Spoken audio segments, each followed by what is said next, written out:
ನೋಡ್ಗುಂಡ ಈ ಕಾಲದಾಗ ಇಂಗ್ಲೀಷ್ ಬರಲ್ಲ ಅಂದ್ರೆ ನಮ್ಗೆ ಬೆಲೆನೇ ಇಲ್ಲ. ಅದಕ್ಕೆ ಇಂಗ್ಲೀಷ್ ಕಲೆ ಅಂತ ಹೇಳೋದು. ಹೌದಾ ರಂಗಣ್ಣ, ನನಗಂತೂ ಒಂದು ಅಕ್ಷರ ಬರಲ್ಲಪ್ಪ, ನಿನಗೆ ಎಲ್ಲ ಬರುತ್ತೆ. ಓ ಕೇಳ್ಬೇಕಾ? ನಾನೀಗ ಫುಲ್ ಎಕ್ಸ್ಪರ್ಟ್. ನಿನ್ನೆ ತಾನೇ ಒಬ್ಬ ಟೂರಿಸ್ಟಿಗೆ ದಾರಿ ತೋರಿಸಿ ಇಂಗ್ಲೀಷ್ನಲ್ಲಿ ಮಾತಾಡಿಸಿದೆ. ಹಾಂ, ಅಷ್ಟೊಂದು ಬಲೆಟ ಮಾತಾಡ್ತೀಯ? ನಾನೊಂದು ಟೆಸ್ಟ್ ಕೊಡ್ದನ. ಈ ಮಧ್ಯಾಹ್ನಕ್ಕೆ ಇಂಗ್ಲೀಷ್ನಾಗ ಏನಂತಾರೆ? ಅದಕ್ಕೆ ಆಫ್ಟರ್ನೂನ್ ಅಂತಾರೆ ಕಣೋ ದಡ್ಡ. ಹ್ಞೂ, ಸರಿ ಆಗಿದ್ರೆ ಈ ಬೆಳಗ್ಗೆ ಅನ್ನಕ್ಕೆ ಏನಂತಾರಪ್ಪ? ಅದಕ್ಕೆ ಮಾರ್ನಿಂಗ್ ಅಂತಾರಲ್ಲಿ ಉತ್ಸ. ಹಾಗಾದರೆ ಈ ಮುಂಜಾನೆ ಅಂದರೆ ಏನಂತಾರೆ ಹೇಳು ನೋಡೋಣ. ಅದಕ್ಕೆ ವೆರಿ ಅರ್ಲಿ ಮಾರ್ನಿಂಗ್ ಅಂತಾರ. ಓ ಸರಿ ಬಿಡು, ಲಾಸ್ಟ್ ಒಂದೇ ಪ್ರಶ್ನೆ ಕೇಳ್ತಾನೆ.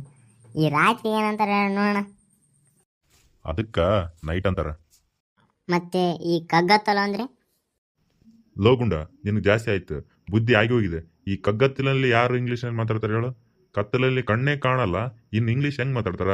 ಅದಕ್ಕೆ ಹೇಳೋದು, ಅದಕ್ಕೆ ಇಂಗ್ಲೀಷ್ನ ಪದವೇ ಇಲ್ಲ. ಅದಕ್ಕೆಲ್ಲ ರಂಗಣ್ಣ, ಕತ್ತಲಲ್ಲಿ ನಿನ್ನ ಇಂಗ್ಲೀಷೇ ಮಲ್ಕೊಂಡಿರುತ್ತೆ ಅಂತ ಹೇಳು ಅಷ್ಟೇ.